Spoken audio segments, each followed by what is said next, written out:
Welcome to my channel. আজকে review করব ভারতের মুখিয়াম মুভি। তো এটি একটি রোমান্টিক কমেডি ড্রামা মুভি। এই মুভিটির লিড রোলে আছে জিভা এবং কাশ্মীরা পরদেশি। যদি এই মুভির কাহিনীর কথা বলি তো এটি একটি সিম্পল কাহিনী।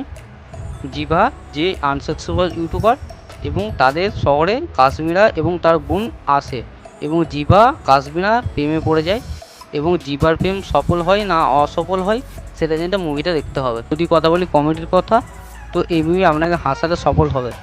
জিভার কমেডি টাইপিং ব্যাপক ছিল এবং বাকি অ্যাক্টরদের কাজ খুব ভালো হয়েছে এবং কাশ্মীরা পরদেশির অ্যাক্টিং খুব ভালো লেগেছে এবং এটি একটি ভালো রোমান্টিক কমেডি মুভি। এবং একটাই নেগেটিভ দিক লেগেছে এই মুভির, সেটা হলো ক্লাইম্যাক্সের একটি সিন যেটা বেশিরভাগ মুভিতে হয় এবং সেটা আপনার বোরিং লাগবে এবং মনে হবে এই সিনটি না থাকলেই ভালো হতো। যদিও এই সিনটা বাদ দিয়ে কথা বলি তো মুভিটা দেখতে ভালোই লাগবে এবং আপনি যদি রোমান্টিক কমেডি মুভি দেখতে ভালোবাসেন তো এই মুভিটা অবশ্যই দেখতে পারেন।